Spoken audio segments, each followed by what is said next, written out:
Tonight on The Edge, it's been a Memorial Day tradition for 50 years, but the days of going to the St. Mary's Polish Country Fair in Orchard Lake are likely over. It was first shut down due to the pandemic, but now it appears there are too many crowd safety concerns with all the violence recently to carry on with the carnival. Fox News' Dave Kinchin joining us live with really disappointing news for a lot of people, Dave. Yeah, no doubt. It's that phrase, "this is why we can't have nice things," that might come to mind. A lot of people saying that, it's already feeling like summer. Of course, the unofficial start of summer is this upcoming weekend, and many people, they're planning their summer if it's not already planned, but now they're going to have to go without one major signature event. I miss it, and my kids miss it.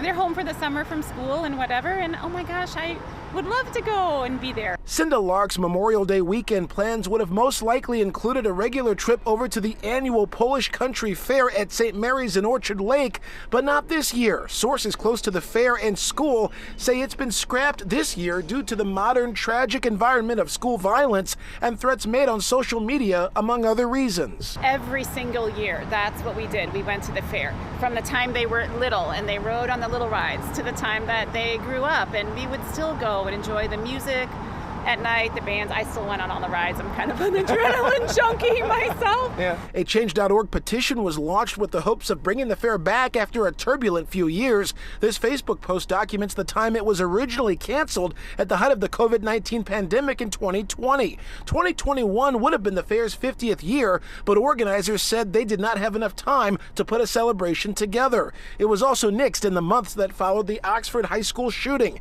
Before all of that, reports of fights prompted many to grow concerned. There were some incidents that I'm aware of, and of course, like sending my kids over there, and you're always a little worried. I think there was like a knife thing one time, and and unfortunately, I think in this society, in this day and age, we deal with that, and it's really sad that there are people that get all excited and they're maybe not there to have so much fun, but to cause some harm. And it's really sad because that ruins it for everybody else. Similar circumstances have impacted other events around Metro Detroit, including the Berkeley Days attractions shut down early because of young people fighting, according to community leaders. Meantime, in Orchard Lake, folks we talked with take comfort in the good times they've had over the years. We really enjoyed the fair, all of us, parents and stuff like that, because everybody pitched in and, just had a good time there and stuff like that.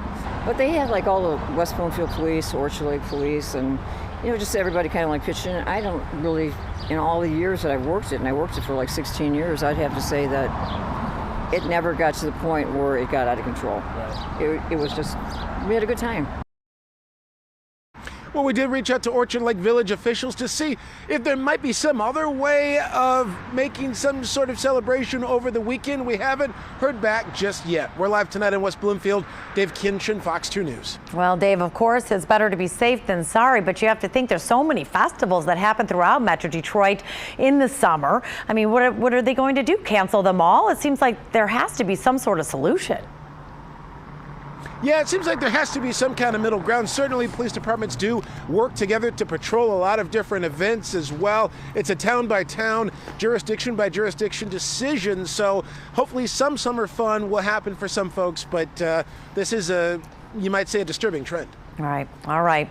Dave Kinchin reporting live for us. Thank you. Take you out to Oxford tonight. More debate over how to keep kids safe. The district proposing gun vaults, and parents are mixed on the idea. The district is considering buying 6 safes to store guns and bulletproof vests. A Brighton company called 360 Life Safety makes them. The cost $45,000. The company tells us it performs an optic scan like a smartphone, and only people who are permitted can access them. At a meeting tonight, school board members were divided over adding more weapons. We have to look at it from the perspective of stopping a threat, not keeping a firearm in the building. It's to stop a threat. I feel like we're taking a problem, a massive problem that we already are living through because of guns, and our solution is more guns. Now, this comes on the heels of a report where a firm made suggestions for how to keep the district safe. The district decided to give the issue more time and get more feedback from the community. It turns out that there was a bus that was hit by a straight bullet. Talk about terrifying. A gunfight between two groups in Ypsilanti ending with a bullet in a school bus dropping off elementary school age kids. The bullet went through the front windshield during a stop at the Huron Heights apartment complex. This happened yesterday afternoon. Now, thank goodness nobody was hurt. Deputies gathered about 9 casings in the area, but it's not clear who did this. Heading south, and they heard on the CB that there's a car heading northbound on the southbound side. Horror on the highway as a wrong-way driver causes this violent smash-up on US 23 in Washtenaw County. Look at that. According to Michigan State Police, the driver was first spotted 15 miles south in Dundee before this multi-car collision at Willis Road in York Township this morning. Amazingly, everyone survived the crash. We're told the at-fault driver is a 38-year-old man from Plymouth, and the drugs and alcohol likely played a role in the reckless driving. Well, a dangerous man is wanted in the Monroe County and Downriver area. He's wanted for shooting up a home in Exeter Township. The sheriff's office has identified the person of interest as 38-year-old James Patnott. Now, deputies attempted to locate him at his Milan Township home, but after an exhaustive search, they determined he wasn't there. He is considered armed and dangerous. If you know his whereabouts, call the Monroe County Sheriff's Office. A search of the immediate area of the vehicle did render the hatchet that was used in the crime. A hatchet attack in Southfield. The victim, a 51-year-old man. The suspect, his 22-year-old son. The family telling us the attack happened during a mental health crisis at the home on Orchard Grove last night. The son took off in his dad's truck and was tracked down by police in Detroit a short time later with the hatchet right there in his vehicle. The father is in critical condition. His son is expected to be charged with attempted murder tomorrow. We recently told you about a Chesterfield police officer who was fired after coming forward and telling his superiors he was suffering from PTSD and needed help.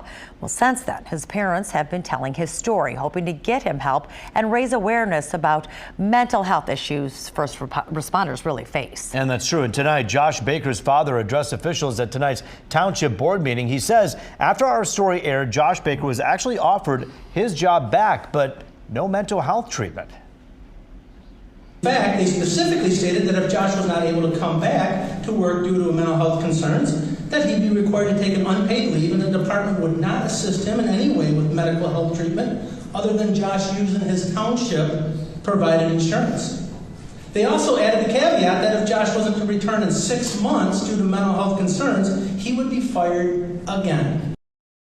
During tonight's meeting, Jeff Baker called for Township Supervisor Brad Kirsten to step down over the handling of his matter. Josh Baker's PTSD was traced to a call last year where a 7-year-old girl was hit by a truck. Look at us all just standing. Isn't it here. nice? Hanging out. Hello. Being close. But we're loving this weather, Yeah. and we are willing to make some sacrifices to get to a good holiday weekend, That's right? true, because, you know, if we get some of the cooler, not so pleasant days now, at least we'll have a nice Memorial Day. Get them over with early. Yes, while we're all going During to the work every work day. week. That's right. Absolutely. That's exactly what's going to happen, guys. We are watching a cold front, and that cold front is going to impact us in one way. Usually cold fronts impact us in 2 ways, but this one is only one way. And the way it is making our temperatures fall off pretty big as we move into tomorrow. Take a look here at the water vapor. This shows us where the moisture is. Extremely dry air on the back side of the cold front. Now that's going to play into the way the cold front plays out. And what I mean by that is along that cold front is some moisture, and that moisture is going to fizzle by the time it makes it here. We got dry air behind it and dry air ahead of it. So we're not going to see a whole lot of rain from it, but what we will see is going to be a drop in those temperatures. You see Fox Futurecast as we run it into motion over the next few hours. Yeah, it fizzles into early tomorrow morning, but here comes that colder air. So we'll see some clouds, and then we will get a little bit more of that sunshine leading probably more into tomorrow night. There goes the front. There's going to be another factor at play here, and that is the change in the wind direction, because the wind is going to shift. It's blowing right now out of the west and kind of the south, but by tomorrow it's going to be a north wind. So as it blows over Lake Huron, listen, the waters of Lake Huron are 40 to 50 degrees. Center of the lake, it's 40 degrees.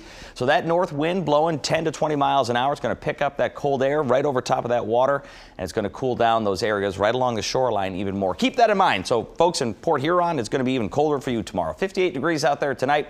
Waking up early tomorrow morning, you're probably going to go to work with temperatures that are going to build up into the 60s. In fact, we might get to like 66 or 67 by 10 o'clock, but I think by the afternoon, those temperatures continue to drop. So if you're planning your afternoon forecast, you're looking at numbers close to about 63. Here's the next 3 days. We'll take you through Wednesday, Thursday, Friday, but everybody's already looking ahead. They want to know what's going to happen with the 7-day forecast. And so as we look through the next 7 days, we've got the 60s up into the 70s and then into the weekend, 77 to 80 to 81, all the way up to 83 degrees before all said and done. No rain in the forecast, by the way. Going to be plenty of sunshine.